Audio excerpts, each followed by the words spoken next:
Hello guys, hi students, I welcome each one of you with a very big and very good morning to all of you. So in today's class we will discuss about interrogative sentence. That means প্রশ্নসূচক বাক্য।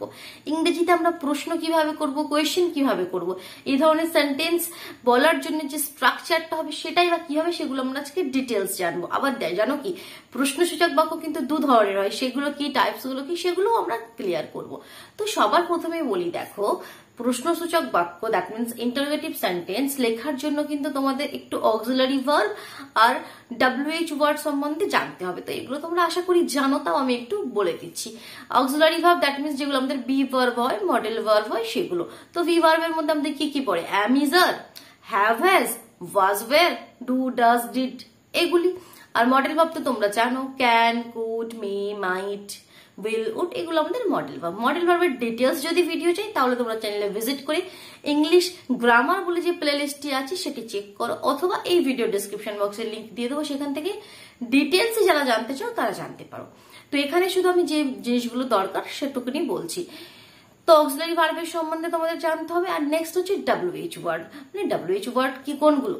Y, when, wire, what, যেগুলো আমরা প্রশ্ন করি কখন, কোথায়, কিভাবে, তো এগুলো হচ্ছে আমাদের WH ওয়ার্ডস। তো চলো দেখি এবার স্ট্রাকচারটা কি হয় আর কত ধরনের আমাদের ইন্টারোগেটিভ সেন্টেন্স রয়েছে এবং কিভাবে আমরা সেগুলো লিখবো সেগুলো আমরা ডিটেলসে জেনে নিই। চলো হ্যাঁ, তো সবার প্রথমে দেখো আমাদের স্ট্রাকচারটা জানতে হবে। স্ট্রাকচারটা কি হবে, স্ট্রাকচারটা কিভাবে হবে দেখো। সবার প্রথমে তোমার আসবে অক্সিলারি ভার্ব, ঠিক আছে? সবার প্রথমে আসবে তোমার auxiliary verb that means am, is, are, was, were, have, has, had, do, does, did অথবা ক্যান, কুড, মে, মাইট এ ধরনের আমাদের ওয়ার্ড গুলো আসবে। এছাড়া যদি এরকম না হয় আমাদের WH ওয়ার্ডও আসতে পারে। WH ওয়ার্ড মানে তোমরা জানো, ঠিক আছে? WH ওয়ার্ডস, WH যেগুলো আমি বললাম কি প্রশ্ন করা, হোয়াট, ওয়াই, ওয়েন এগুলো আমাদের WH ওয়ার্ডস। তো এই ধরনের কিছু ওয়ার্ডস তোমার সবার প্রথমে আসবে ইন্টারোগেটিভ সেন্টেন্স লেখার জন্য। তারপরে তোমাদের আসবে সাবজেক্ট। নর্মাল সেন্টেন্সে কি হয়, প্রথমে সাবজেক্ট আসে, তারপরে আমাদের বি ভার্ব বা মেইন ভার্ব যাই থাকুক, বি ভার্ব বা মেইন ভার্ব, বি ভার্ব আমরা এইগুলোকেই বলি, ঠিক আছে? বি ভার্ব তো সেটা আছে, কিন্তু প্রশ্ন যখন করবে তখন আগে তোমাদের be verb that means auxiliary verb বা WH ওয়ার্ডস গুলো চলে আসবে, তারপরে তোমাদের সাবজেক্ট আসবে। কেমন? তো তারপরে কি হবে দেখো, তারপরে সাবজেক্টের পরে কি আসবে দেখো আমাদের মেইন ভার্ব। যদি কোনো মেইন ভার্ব থাকে আমাদের সেন্টেন্সের মধ্যে তাহলে সেই মেইন ভার্ব আমাদেরকে লিখতে হবে। তারপর আমাদের অবজেক্ট, বাকি যা আদার ওয়ার্ডস আছে সেগুলো তোমাদের তারপরে চলে এলো, ঠিক আছে? মেইন জিনিস তোমাকে মনে রাখতে হবে কি প্রথমে এই জিনিসটা আসবে, তারপর সাবজেক্ট আসবে, ঠিক? তো এবার দেখো এক্সাম্পল দেখো, তবে তোমরা বুঝতে পারবে। যদি আমরা বলি কি ক্যান ইউ স্পিক ইংলিশ, যেমন দেখো আমি একটা লিখছি ক্যান ইউ স্পিক ইংলিশ, তুমি কি ইংরেজি বলতে পারো? তো এখানে আমরা দেখো মডেল ভার্ব ক্যান দিয়ে স্টার্ট করলাম, can you speak English. Where are you going, তুমি কোথায় যাচ্ছ? Where are you going, where are you going, তুমি কোথায় যাচ্ছ? এখানে দেখো WH ওয়ার্ডস দিয়ে স্টার্ট করলাম। ডু ইউ নো দ্যাট, তুমি কি সেটা জানো? ডু ইউ নো দ্যাট, তুমি কি সেটা জানো? তাহলে এখানে আমরা ডু দিয়ে স্টার্ট করছি। আবার যদি বলতে পারো ইজ ইট ইউর পেন, এটা কি তোমার pen? Is it your pen, এটা কি তোমার পেন?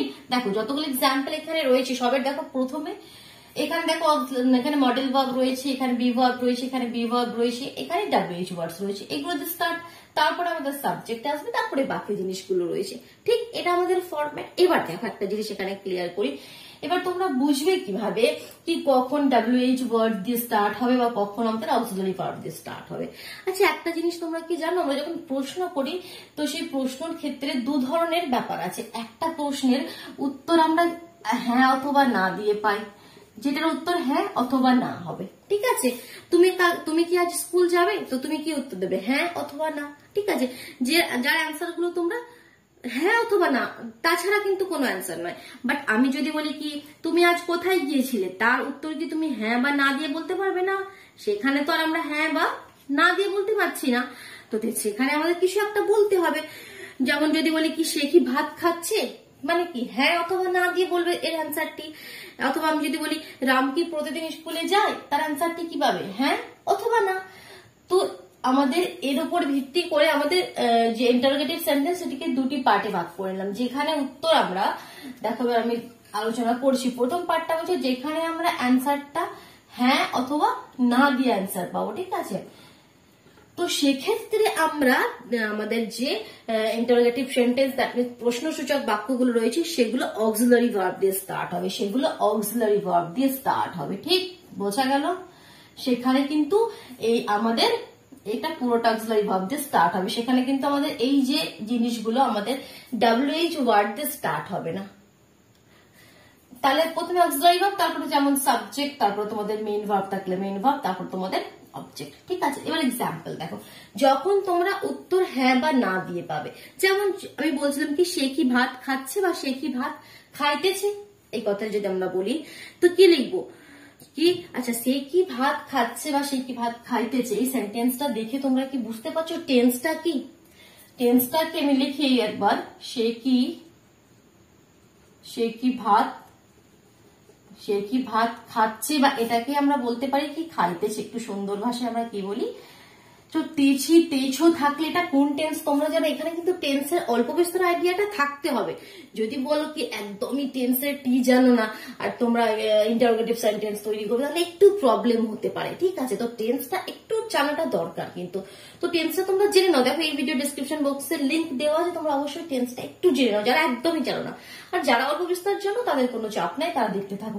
সে কি ভাত খাচ্ছে, তো এটা তোমরা দেখেই বুঝতে পারছো, যারা জানো কি এটা আমাদের present continuous tense. Present continuous tense মানে কি, তার মধ্যে কি আসবে আমাদের am, is, are, এই তিনটে বি ভার্বের মধ্যে একটি আসবে, ভার্বের সঙ্গে আইএনজি হবে। এটাই তো আমাদের প্রেজেন্ট ইনডিফিনাইট টেন্সের মেইন আমাদের গঠন প্রণালী। তো এখানে দেখো সে কি ভাত খাচ্ছে, তাহলে সবার প্রথমে তোমাকে বি ভার্বের যে কোনো একটি লিখতে হবে, তাহলে এখানে আমরা কি লিখবো, সে কি ভাত খাচ্ছে, তাহলে ইজটা প্রথমে আসবে, তাই তো। Is he eating rice, is he সে কি, এমনি হলে সে ভাত খাচ্ছে, হি ইজ ইটিং রাইস। যখন প্রশ্ন করছি ইজ হি ইটিং রাইস, সে কি ভাত খাচ্ছে, ঠিক বোঝা গেল। এটা যদি আমরা নর্মাল অ্যাফার্মেটিভ হতো কি বলতাম, আমরা আগে হি লিখতাম তারপরে ইজ লিখতাম। হি ইজ ইটিং রাইস মানে কি সে ভাত খাচ্ছে, কিন্তু প্রশ্ন করলে ইজ হি ইটিং রাইস, সে কি ভাত খাচ্ছে। তাহলে দেখো এখানে আমরা উত্তরটা কি পাবো, হ্যাঁ অথবা না আগে। তো এগুলো আমাদের এইরকম বিভাব দিয়ে এখানে স্টার্ট হলো। নেক্সট দেখো যদি আমি বলি কি রাম কি প্রতিদিন স্কুলে যায়, রাম কি প্রতিদিন স্কুলে যায়, তো অথবা আমরা যদি বলি কি রাম কি প্রতিদিন স্কুলে যেত, এরকম ভাবে কোনো প্রশ্ন করতে পারি। তো এটা যদি বলি কি রাম কি প্রতিদিন স্কুলে যায়, তো আমরা কি লিখবো, does Ram go to school regularly, does Ram go to school regularly. এটা কিভাবে আবার তৈরি করলাম ডিটেলসে সুন্দরভাবে দেখো, does Ram go to school regularly, এটা কি ধরনের সেন্টেন্স, রাম কি প্রতিদিন স্কুলে যায়, এটা একটা আমাদের সিম্পল প্রেজেন্ট টেন্সে, দ্যাট মিন্স যেটাকে আমরা বলি প্রেজেন্ট ইনডিফিনাইট, যেটাকে আমরা বলি প্রেজেন্ট ইনডিফিনাইট। না তো এখানে তেছো রয়েছে না ইয়াছি আছো রয়েছে, তোমরা জানো যেখানে তেছো বা ইয়াছি আছো কিছু নেই, সিম্পল একটা কথা আমরা বলি বা প্রশ্ন করি, সেটা আমাদের প্রেজেন্ট ইনডিফিনাইট। রাম কি প্রতিদিন স্কুলে যায়, প্রেজেন্ট ইনডিফিনাইট টেন্সে আমরা যখন প্রশ্ন করব আমরা জানি present indefinite that means simple present টেন্সে না তো অ্যামিজার লাগে আর না তোমাদের ওয়াজ ভার্ব বা হ্যাভার্স কোনোই লাগে না। তো তখন আমরা যখন প্রশ্ন করি তখন আমাদের কিসের হেল্প নিতে হয়, ডু অথবা ডাজ এর হেল্প নিতে হয়। আর রাম আমাদের থার্ড পারসন সিঙ্গুলার নাম্বার, যার জন্য আমরা ডাজ লিখছি। তো does Ram go to school regularly, Ram কি প্রতিদিন স্কুলে যায়, সিম্পল। আবার এই প্রশ্নটা যদি আমরা পাস্ট টেন্সে করি, রাম কি প্রতিদিন স্কুলে যেত, যদি কোয়েশ্চেনটা এটা করতাম রাম কি প্রতিদিন স্কুলে যেত, শুধুমাত্র একটা জিনিস এখানে চেঞ্জ হবে, কিন্তু ডাজটা হয়ে যাবে ডিড, কারণ ডিড হচ্ছে আমাদের পাস্ট টেন্সের জন্য আর ডু আর ডাজটা হচ্ছে আমাদের প্রেজেন্ট টেন্সের জন্য। তাহলে এখানে শুধু লিখবো আমরা কি did Ram go to school regularly. এই একটা ওয়ার্ড আমরা চেঞ্জ করে দিলাম কিন্তু মানেটা পুরো পাস্টে চলে গেল, কি রাম কি প্রতিদিন স্কুলে যেত, বোঝা গেল। এবার যদি আমরা বলি আচ্ছা এখানে যেটা বলছিলাম কিন্তু এটা কিন্তু হ্যাঁ অথবা না দেওয়া কোয়েশ্চেন হচ্ছে, তো উত্তর কিভাবে হ্যাঁ অথবা না। তো এখানে কিন্তু কোনো দেখো WH ওয়ার্ড দিয়ে স্টার্ট হবে না, এটা মনে রাখবে। যেমন তুমি কি চিঠি লিখেছো, উত্তরে কি পাবে হ্যাঁ অথবা না। তুমি কি চিঠি লিখেছো, আমি যদি এখানে লিখি কথাটি তুমি কি চিঠি লিখেছো, তো এখানে দেখো লিখেছো বা এখানে কি ইয়াছি ইয়াছো এ ধরনের সেন্টেন্স, দ্যাট মিনস এটা পড়েই তোমরা বুঝতে পারছো এটা আমাদের যারা টেন্সটা জানো এটা হচ্ছে present perfect tense, present perfect tense, তাই তো? যখন বাক্যের শেষে ইয়াছো ইয়াছি ধরনের আমাদের কথা থাকে। তুমি কি চিঠি লিখেছো, এটাকে ভালোভাবে বললে কি হবে, তুমি কি চিঠি লিখে আছো? তো দেখো, তো এটাকে যখন আর প্রেজেন্ট পারফেক্ট মানে আমরা কি জানি, আমাদের যে গঠন প্রণালীটা কি হয়, সেখানে আমাদের হ্যাভ অথবা হ্যাজ আসবে প্রেজেন্ট টেন্সের জন্য, আর যদি পাস্টে হয় সেখানে তোমাদের হ্যাড আসবে, আর তোমাদের ভার্বের থার্ড ফর্ম। পারফেক্ট মানে সেটা প্রেজেন্ট হোক বা পাস্ট পারফেক্ট হোক, সেখানে ভার্বের থার্ড ফর্ম হয়। তো এটা যখন প্রশ্ন করবো তাহলে হ্যাভ হ্যাজ আমাদের সবার প্রথমে চলে আসতে হবে। তাহলে have you written the letter, তুমি কি চিঠি লিখেছো? Have you written the letter, have you written ভার্বের থার্ড ফর্ম, ঠিক আছে? Have you written the letter question mark. এটা যদি অ্যাফার্মেটিভ ভাবে বলতাম আমরা কি বলতাম, কি you have written the letter, তুমি চিঠি লিখেছো। তখন প্রশ্ন করছিস, জাস্ট হ্যাভটা প্রথমে আগে চলে এলো, কি have you written the letter, তুমি কি চিঠি লিখেছো, ঠিক আছে? তো এটা যদি পাস্টে বলতাম কি তুমি কি চিঠি লিখিয়াছিলে, তাহলে just had you written the letter, have এর জায়গায় কি হয়ে যেত হ্যাড, পাস্টের জন্য আমরা হ্যাড ব্যবহার করি, তাই এই বি ভার্বটা আমরা ব্যবহার করি, জাস্ট পুরো কিন্তু সেম থাকবে, শুধু হ্যাডটা লিখে দিলে সেটা পুরো পাস্টে চলে গেলে। তুমি কি চিঠি লিখিয়াছিলে, ইয়াছিলে ইয়াছো ইয়াছিলে এগুলো তোমাদের পাস্টের জন্য, ঠিক আছে? তো এটা হলো আমাদের কোনগুলো তোমাদের দেখো এই be verb, am, is, are, was, were এগুলো দিয়ে। এবার দেখো আমাদের ক্যান, কুড, মে, মাইট এ দিয়েও আমরা একটা দুটো সেন্টেন্স বলি। যদি আমরা বলতে পারি কি, যেমন আমরা এটা সবসময় বলে থাকি স্কুলে কি মে আই কাম ইন, ঠিক আছে? তো উত্তরে কি পাবে, ম্যাম কি বলবে, হ্যাঁ অথবা না।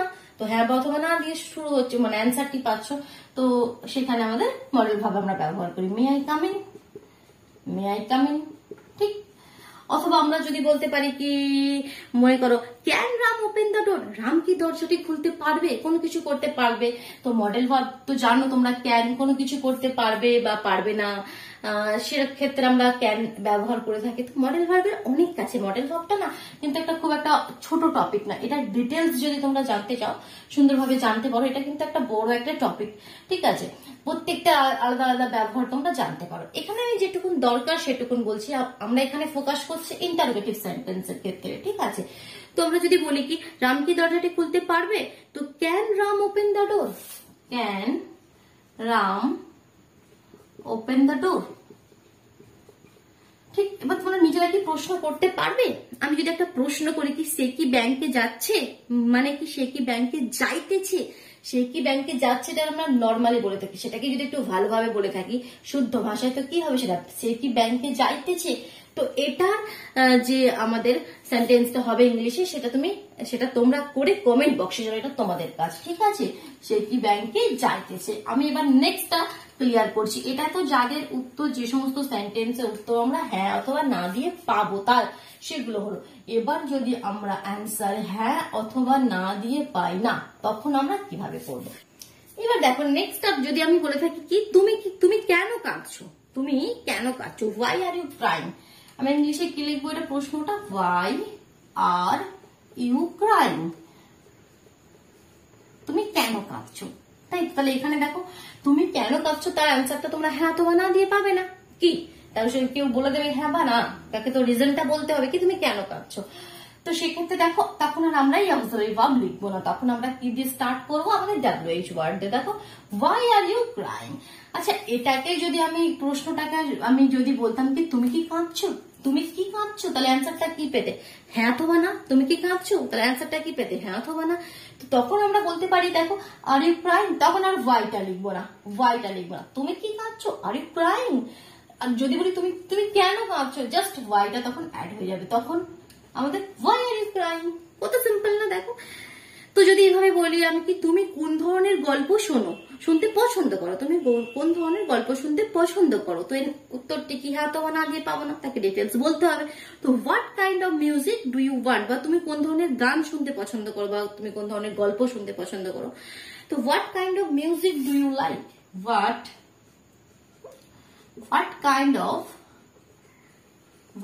Of music, what kind of music do you like,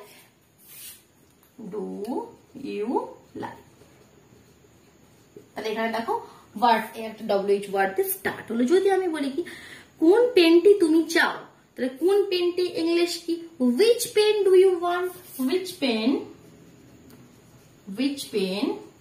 do you want, কোন পেনটি তুমি চাও, which pen do you want। আবার যদি আমি বলে থাকি কি হোয়াটস দ্য টাইম নাও, এসব প্রশ্ন করি না ইংলিশে কি এখন কটা বাজে, তো কি বলবো what's the time now, that means what's মানে কি, সেটা হোয়াট ইজ, এটা আমরা এরকম ভাবে বলে থাকি না, তো হোয়াট ইজ এটাকে আমরা এরকম ভাবে বলি কি হোয়াটস দ্য টাইম নাও, এখন কটা বাজে। তো এইভাবে যখন তোমরা হয়তো কাউকে প্রশ্ন করতে চাও ইংলিশে তো করতে পারো এভাবে, কখন তার মা এসেছিল, আমি যদি বলে থাকি প্রশ্ন করে থাকি কখন তার মা এসেছিল, তাহলে অ্যান্সার হ্যাঁ বা না দিয়ে পাবে না, তোমাকে সময় বলতে হবে কখন তার মা এসেছিল, তাহলে when did her mother come। এখানে একটু বোঝা যাচ্ছে ব্যাপারটা, দেখো আমি লিখি আর ব্যাপারটা, কখন তার মা এসেছিল when, কখনের ইংরেজি কি আমরা ইংলিশে when বলি, when did her mother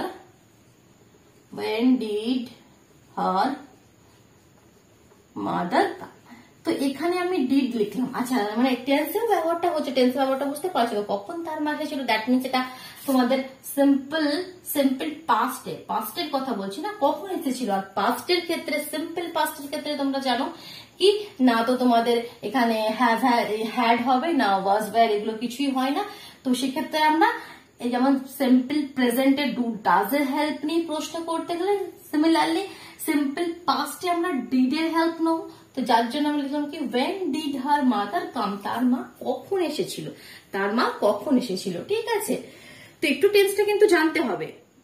তো এইভাবেই তোমরা এখানে আছে, এখানে অনেকে আবার এখানে একটু কনফিউজ হয় কাম এই ভার্বটা নিয়ে, অনেকে বলে কি সিম্পল পাস্ট, তো পাস্ট টেন্সে তো আমরা জানি ভার্বের সেকেন্ড ফর্ম ব্যবহার করা হয়, তো কামটা কেম কেন হলো না, সেকেন্ড ফর্ম তো কেম কেন হলো না। তো এখানে একটু বলে রাখি কনফিউশনটা তোমাদের আজকে ক্লিয়ার করে দিচ্ছি, হয়তো কেউ ক্লিয়ার করেনি কোনোদিন। যখন তোমরা একবার পাস্ট টেন্সের জন্য ডিড লাগিয়ে দিয়েছো, মানে তুমি একবার বলে দিয়েছো কি হ্যাঁ এটা পাস্ট টেন্সের কথা আমি বলছি, তো বারবার এখানে ওই তোমাদের বলার দরকার নেই, একবার তো বলে দিয়েছো আবার বলার, এটা কেমনি মানে কি তুমি আবার বলতে চাইছো কি আমি পাস্ট টেন্সের কথা বলছি শোনো, তো বলার দরকার নেই, একবার যখন তুমি জানিয়ে দিয়েছো এবার এখানে তুমি প্রেজেন্ট টেন্সে লিখবে, দ্যাট মিনস কামে লিখবে, যখন এখানে ডিড লিখে দেবে তখন আর ভার্বটাকে চেঞ্জ করতে হবে না। ঠিক বোঝা গেল, আশা করি সুন্দরভাবে ক্লিয়ার হলো। তো যদি ভিডিওটি ভালো লেগে থাকে তাহলে লাইক করে দাও, নিজের বন্ধুদের মধ্যে শেয়ার করে দাও, যদি চ্যানেল নতুন হয়ে থাকো তাহলে সাবস্ক্রাইব করে নিও, কেমন চল টাটা। আর শোনো, হ্যাঁ বলছি তোমরা ভালোভাবে না একটা খাতা এগুলো নোট ডাউন করে নাও, ঠিক আছে, না হলে কিন্তু 2 দিন পর ভুলে যাবে, এটা জায়গায় নোট ডাউন করে রাখো, তো যখন তোমাদের ভুলে যাবে মাঝে মধ্যে একবার, ঠিক আছে, সেগুলো দেখে একবার প্র্যাকটিস করে নিও, চল টাটা।